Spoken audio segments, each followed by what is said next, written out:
আসসালামু আলাইকুম। আজ আমি আপনাদের সঙ্গে খুবই মজার একটা রেসিপি শেয়ার করছি। দুটো ডিম এবং কিছু পেঁয়াজ কুচি দিয়ে খুব সাধারণভাবে খুব কম সময়ে খুব মজার নাস্তা। তো আপনারা আমার সঙ্গেই থাকুন। কেমন বন্ধুরা? তো আমি এখন একদম কম একটুখানি বিট নুন দেবো। আপনারা জানেন যে ডিমের সঙ্গে বিট নুন কিন্তু খুবই মজা লাগে। তো আমি যেহেতু এটা কি কাটবো, তো আমি সামান্য একটু বিট নুনে দেখেন একদম কম মাখিয়ে নিলাম। বেশি দিলে আবার তিতা হয়ে যাবে, তো বেশি নয়। আমি একটা ডিমকে 4 টুকরো বানাবো। হ্যাঁ,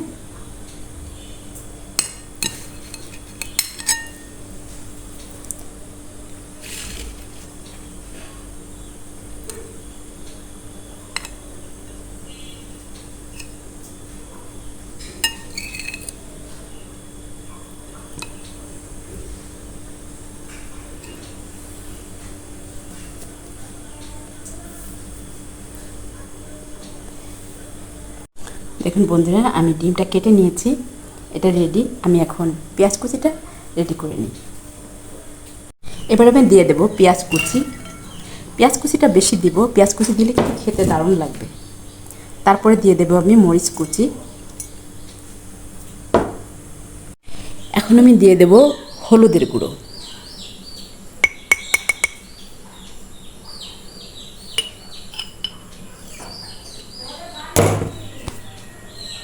তারপরে দিয়ে দেবো মরিচের গুঁড়ো এবং এর সঙ্গে আমি দিয়ে দেবো ভাজা জিরা এবং এলাচের গুঁড়ো। এগুলো দিলে টেস্টটা অনেক বাড়বে। এটা দিয়ে আমি এখন একটু মেখে নিব। তো সরি, আমি লবণটা দিইনি, লবণ দিয়ে মেখে নেব, কারণ লবণের সঙ্গে পেঁয়াজ দিয়ে যদি আমি নাড়ি তাহলে দেখা যাবে যে পেঁয়াজটা গলে নরম হয়ে যাবে। তো আমি এই পর্যায়ে একটু মেখে নিচ্ছি।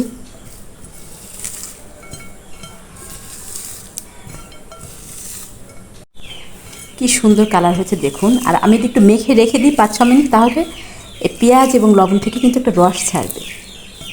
তার ভিতরে আমি দিয়ে দেব ময়দা। ময়দা দিলে এটা সুন্দর মাখা হবে, বাইন্ডিংয়ের কাজটা খুব ভালো হবে। কি দারুণ দেখাচ্ছে পেঁয়াজগুলো, দেখেন মাশাআল্লাহ, অনেক সুন্দর লাগছে, খেতে কিন্তু দারুণ লাগবে। আমি এর মধ্যে প্রয়োজন মতো ময়দা দিয়ে দিলাম।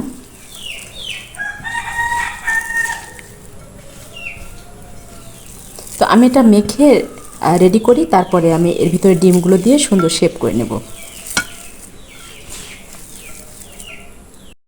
আমি হাতটা ধুয়ে পরিষ্কার করে নিলাম এবং আমি আমার হাতের উপরে পরিমাণ মতো এই পেঁয়াজের যে মাখাটা করেছি এটা আমি দিয়ে নেব। দিয়ে আমি এর উপরে 1 পিস করে ডিম দিব।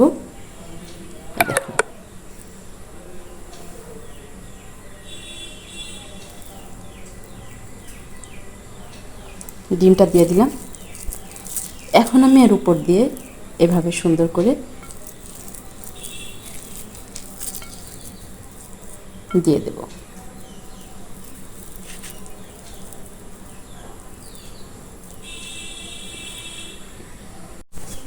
দেখেন বন্ধুরা, আমি চেপে চেপে এটাকে এরকম একটা শেপ করে নিয়েছি।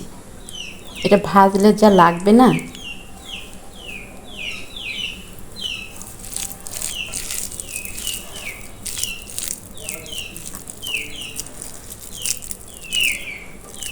আমি পানি দিয়ে হাতটা ভিজিয়ে নিচ্ছিলাম যাতে করে হাতের সঙ্গে মাখিয়ে না যায়।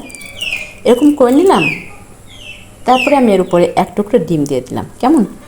এরপরে আমি আবার এটা একটু পাতলা করে এরকম করে এর উপরে দিয়ে দিলাম। তারপরে আমি এটাকে একটু এভাবে করে মুড়িয়ে নিলাম।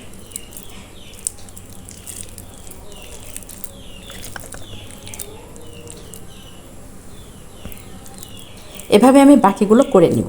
দেখেন, খুব যে একটা কঠিন কিচ্ছু না, কিন্তু এরকম পেঁয়াজে মোড়ানো এই মানে নাস্তাটা খেতে দারুণ লাগে। ব্যাস, আমি অফ ক্যামেরায় বাকিগুলো করে নিই। কেমন? দেখুন, আমার সবগুলো বানানো হয়ে গেছে। এগুলো আমি এখন তেলে ভেজে নিয়ে আসি। আমার সবগুলো বানানো রেডি, আমি এখন এগুলোকে ভেজে নিয়ে আসছি। কেমন?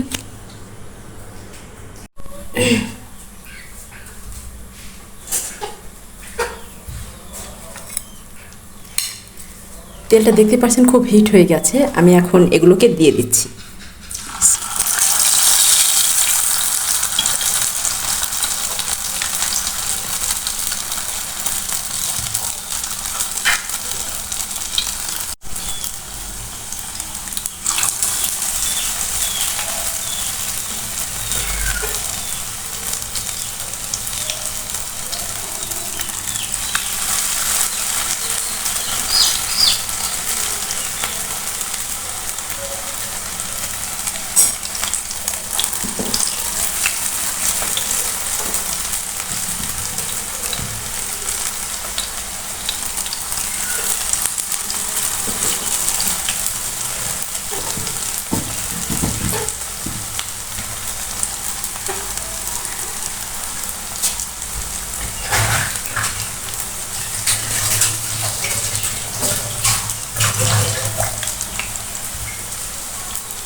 প্রথমে যেটা দিয়ে দিয়েছি এটা একটু লাল হয়ে গেছে, আমার ওইগুলো দিতে একটু দেরি হয়ে গেছে, কাজে আমি এটাকে উল্টে দিচ্ছি। দেখতে পাচ্ছেন একটু ডিপ হয়ে গেছে।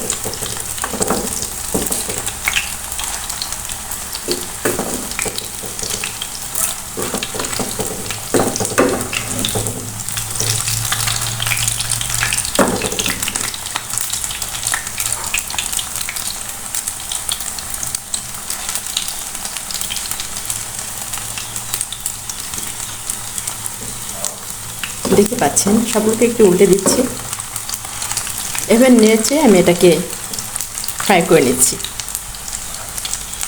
খেতে কিন্তু অনেক মজা লাগবে, আপনারা একবার হলেও ট্রাই করে দেখবেন। সবগুলো সুন্দর ফ্রাই হয়ে গেছে, আমি এখন এগুলোকে তুলে নিচ্ছি।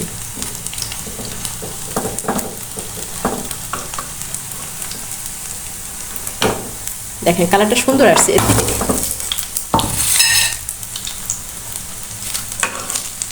এর থেকে বেশি করলে এটা পুড়ে যাবে।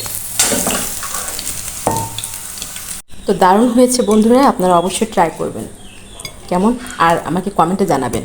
আর আমার রেসিপিটা যদি ভালো লেগে থাকে বা আমার নাস্তা আইটেমটা যদি ভালো লেগে থাকে, আপনারা অবশ্যই আমার চ্যানেলটিকে সাবস্ক্রাইব করে আমার পাশে থাকবেন। আমাকে জানাবেন এটা কেমন লেগেছে আপনাদের কাছে, আশা করি ভীষণ ভালো লাগবে। আমি সামান্য একটু এর উপর দিয়ে ছিটিয়ে দিচ্ছি।